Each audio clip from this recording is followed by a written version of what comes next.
Hello everybody and welcome back to Pravus Gaming and more Democracy 3 Africa, playing as Zambia going into Year 8 after a tumultuous Year 7 where everything seems to be going wrong, and to be honest, I think it's only going to get worse before it gets better. All the writing is on the wall that we are spiraling out of control. These are the growing pains of a very rapidly developing nation, and It's kind of like getting those cramps after eating Thai food. It tasted great going down, but now, oof, you're paying for it. No, I'm kind of kidding. I really love Thai food. But still, the point is, this hurts, and I'm not entirely sure how to deal with all of it because I'm not really very familiar with the Clones and Drones expansion as it pertains to Democracy 3. So I'm kind of trying to think on my feet as I go, and I'm paying the price for that a little bit. But hopefully you're learning something out of this, and hopefully I'm able to improve for the next time. Alright. Before I move on into this video, though, I feel like I need to address the obvious. If you are watching this video on the day that it is going online, today is Tuesday, which means it is Election Day in the United States. And I feel like I would be remiss not to at least talk about it briefly, considering this is the most contentious election, at least in my lifetime, but I believe in recent history. I'm sure people are wondering what some of my thoughts are, and I will address some of those. Because for whatever reason, some of you guys have expressed to me that the main reason you watch these series is because you are interested in hearing my opinions and my thoughts, whether that be on matters of culture or politics or whatever. And I'm not really sure I deserve that kind of attention, but I am honored and I do take that seriously. I have at least some sort of an audience. And if you want to hear what I have to say, then here it goes. This election in 2016 absolutely sucks, and no matter who wins, America loses. That's my thought. Hillary Clinton on the Democrat side is a compulsive liar, and the most corrupt candidate I think I have ever seen. She acts like she is above the law, and considering the law will do nothing to stop her, for all intents and purposes, it seems like she actually is above the law. This is a woman who lies to the American people, bold-faced, who switches her position to whatever is politically expedient, who accepts massive amounts of money from foreign governments and laughs about it. The Democrats were fools to nominate her, but we already know from leaked emails that there was some collusion to cheat Bernie Sanders out of the race, and now she's the nominee. And we're kind of screwed if she gets elected. But on the other hand, the Republicans nominated Donald Trump, perhaps the only person as unlikable as Hillary Clinton. He may not be doing some illegal things, so far as we're aware, but his character is certainly lacking, and his temperament is questionable at best. He acts like a petulant man-child. He bullies people into submission, and then, like a bully, when someone finally stands up to him, he cries and whines about it. He sounds like he's divisive. He's the kind of person who might alienate our allies in the global scene. He's not trustworthy, and he has shown absolutely no capability to be a good president for this country. He claims he wants to make America great again, but he has not demonstrated, at least to me, that he understands why America was great in the first place. So I don't really find that I trust him at all. I do not think he's going to solve any of our problems. So the Republicans were really foolish to nominate him as well. Think about it, anybody else could wipe the floor with Hillary Clinton. Ted Cruz, Marco Rubio, Rand Paul, oh my gosh. Why not Rand Paul? Come on. Rand Paul could have wiped the floor with Hillary Clinton. But instead, they chose Donald Trump. So if he gets elected, we're screwed. We're screwed either way. Hillary Clinton, Donald Trump, two terrible sides of a similar coin. And you might think, oh, well, then the best thing to do is wash your hands of that mess completely, break the two-party system, go vote for the third party. Well, yeah, you'd think so, except the polls are showing that the third parties are not polling anywhere near Donald Trump or Hillary Clinton. The Libertarians, the only party I might have otherwise voted for, decided to nominate, 1, a weak libertarian, but 2, the most uninspiring and bland candidate possible, when really what they needed was a firecracker. If the libertarians can't gain any ground now against the two most unliked candidates in history, then I don't know what they're ever going to do. Right now, it's either Trump or Clinton, and it's looking like Clinton's going to win, but who knows? By the end of the day, we'll find out. And either way, I feel like we are royally screwed, and to be honest, I feel like America kinda deserves it. Now, don't think that I'm some sort of self-hating American. I love my country fiercely. I love the ideals that America stands for. But Americans have been too complacent and apathetic about politics, always looking for politicians to solve their problems. It's all about me, me, me, give me my tax breaks and give me my free welfare, right? Go regulate the economy to my benefit, rig the system, blah, blah, blah, and then somehow when we give that much power to politicians, we get shocked when they no longer are paying attention to the needs of the people and start doing whatever benefits them. Why are we shocked by this? I don't know, but it's our own fault. We let this happen. The American people let this happen. Donald Trump got nominated by the Republican primary system by a minority because they split the vote too much and people wouldn't rally. And a minority ends up walking away with one of the worst candidates I've ever seen in my lifetime. Hillary Clinton cheats the system, and the Democrats just cheer her on because it's so damn important that we have a vagina in the White House. The media is in collusion. The government entities won't do anything to stop her, and it's just, oh god. It's driving me insane, is what it comes down to. I have never been so ashamed of my country. No matter what, I feel like we're going to be the laughing stock of the world. And this, at the risk of sounding overly dramatic, this feels like I am sensing that this could very well be a turning point in America's history. 50 years from now, we're going to look back at this and say this was the beginning of something. Not too sure what. Could go a lot of different ways depending on who wins. And I'm not sure it's going to be better. But I do know this much. No matter who wins, no matter how bad they are, if Americans will come together, take back what is theirs, assert their dominance over politics, find a common goal, rediscover what made us Americans to begin with, then maybe, just maybe, we'll be able to turn this around. Maybe we need a Hillary Clinton to be so corrupt that we get fed up with the government and we finally rise up and take it back. Maybe we need a Donald Trump to break the system so completely that we have to put it back together. I don't know. But that's the only way that I have any hope for the future, is that maybe, just maybe, with the checks and balances of the Constitution and maybe the goodwill of the American people, we'll be able to come together and we'll be able to fix this for the future generations. Maybe. Or maybe not. Never forget that it was the American people that got us to where we are in the first place. So, I don't know. The way I see it, this election is the worst thing ever. You can't really justify voting for either candidate, but you've got to make the best out of a terrible situation. And I hope that the election ends up being peaceful, that we have a peaceful transition of power, and that Americans will have compassion for their neighbors. Democrats, you need to understand, the reason people are voting for Trump is not just because they're a bunch of racists. Most of them are not. Most of them are fed up with a political system and an economy that seems rigged against them. They're terrified that their culture is being stolen from them and squashed by people like you, even. With your social justice warriors and your restrictions on free speech. And they're flocking to anyone who claims to fight for them because they're so disenfranchised and they feel like they've been left behind. You need to understand that that's where they're coming from. Have compassion for that. Republicans think the other way around, too. The reason that people are voting for Hillary Clinton is because it scares them to have a man like Donald Trump be so divisive. A guy who alienates, who belittles. They feel like the country will never be able to come back together after somebody like Donald Trump. So they flock to someone who claims to be a unifier. They would rather take the corrupt but someone who maintains the stability than a loose cannon who could unleash horrors on the world. Who knows? But that's why they do it. It's not because they like the corruption. You have to understand that there are a lot of people who are just scared in America right now. I'm scared. I'm terrified of where this is going. And everyone's doing the best they can. If you guys want to come together and go fight the politicians and go fight against the system, by all means, do it. Please do it.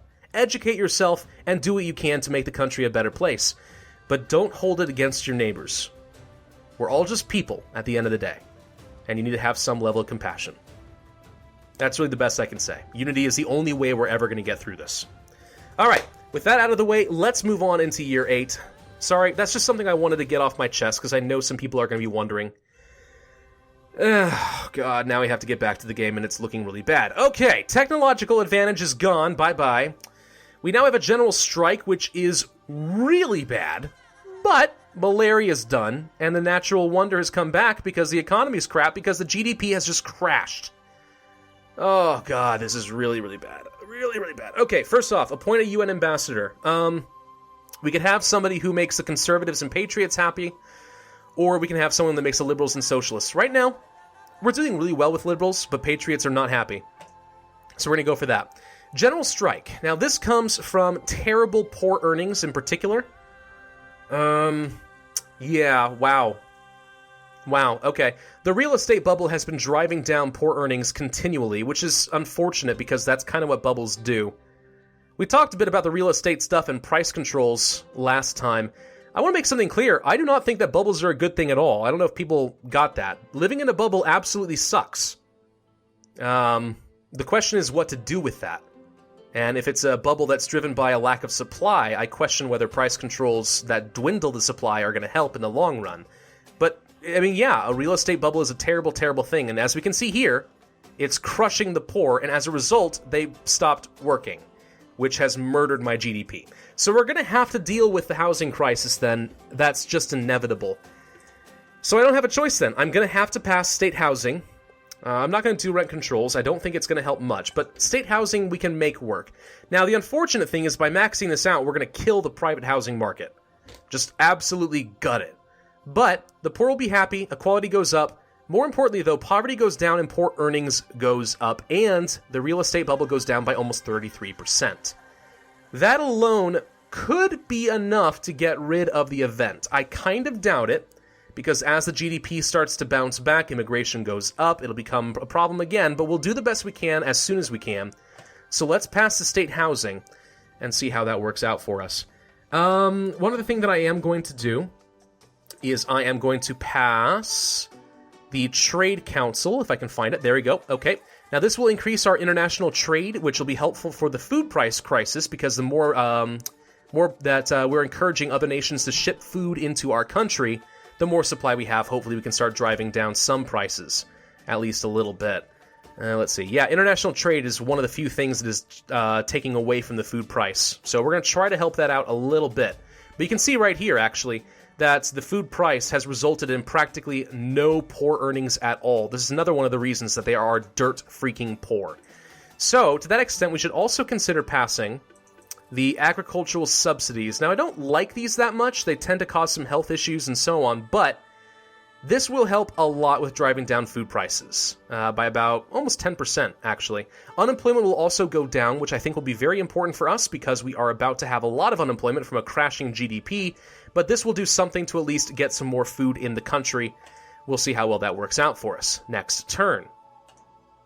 Oh, God. Okay. Pollution's gone, asthma epidemic is gone. But we've lost our high productivity.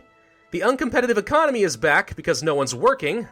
Duh. Wonder where that came from.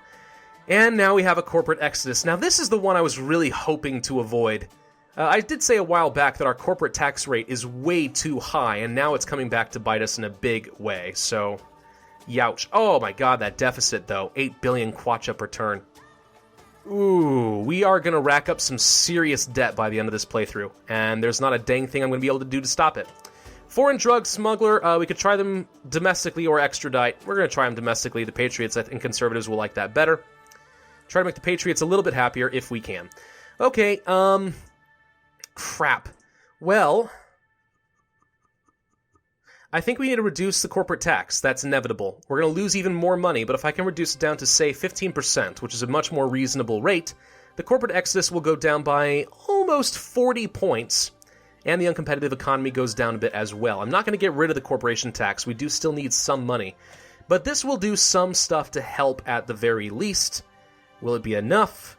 I don't freaking know, but we're going to try. What else should we do? Now, I should consider trying to improve the environment a little bit, now that we've lost pollution and asthma and so on. Let's look at environment real quick. Once the GDP... Oh, wow. Yeah, okay. With the GDP going down to 0, basically, the environment has done amazingly well. Once we fix the GDP, we know it's going to bounce right back down to this level-ish. Once it does, we're going to be in some big trouble, because that'll cross the start trigger, and we'll have those events right back. So I'd like to improve the environment a little bit so we can try to avoid that when we do eventually improve things, but that means I need to do it now. On the other hand, if I did vertical farm subsidies, this would fix a lot of our food price issues. How's the water? Okay, actually the water shortage is about to go away, which is driving up the food price by 80%. Oh my god. Okay, you know what? The water shortage is about to go away on its own. Maybe we don't need to worry about that right now. Let's pass something like the clean fuel subsidies. That should improve the environment at least a little bit. 6.5%. And I'm going to save the rest of my points for now because we need to do something else. I'm thinking specifically the rare earth metal mining. Okay, there goes the water shortage. Good. Oh my gosh, unemployment is terrible. That's just because they're not working. It's not because the jobs don't exist. It's because people stopped working. Scientific discovery. For years, we have wondered why those scientists spend so much time in underground tunnels mumbling about blah, blah, blah. Physics mumbo-jumbo. GDP goes up and patriots are happy. Okay, nice. Not going to do a lot for me right now, but I appreciate the effort. Let's go to the economy, and we're going to pass rare earth metal mining. Now, this will directly attack the rare earth metal, I don't know, shortage or whatever the event is called. Crisis, just rare earth crisis. This will directly tackle that by about 33%, so that's pretty good. It's all right. Environmentalists will not be happy about this, but one of the big things I love about rare earth metal mining is the productivity, going up by 16.7%. Now, that will directly attack the uncompetitive economy, which, between the two of these, if we can get rid of the uncompetitive economy and the rare earth crisis, that will boost the GDP back up a lot. Now, it is a little expensive, and upsetting the environmentalists that much is unfortunate, to say the least, but it can at least help. But I'm already out of points. All right, moving on. Oh, God. Credit rating downgraded because I'm, have no money, and my debt is starting to pile back up, so we're down to a AA. Homelessness, that's not what I wanted to see. Oh, well, okay. It spiked, but now it's about to go right back down, which is interesting. Cool. 12 billion. Oh, the deficit is really bad now. Yeah, that debt's going right back up. Okay, the only other thing that I really want to pass right now is going to cost me a lot of points, but if we can pass the... Where is it? Where is it? Mortgage tax relief. There's the one. Okay. This is a little bit... Nah, it's pretty cheap, all in all. This is going to upset the poor, but it's going to do a lot to get rid of the housing bubble as well. So we're really tackling this. The middle income will be much happier with me. The poor, not so much. Middle earnings even goes up because this strengthens the middle class, the homeowning class, a lot. But homelessness goes down.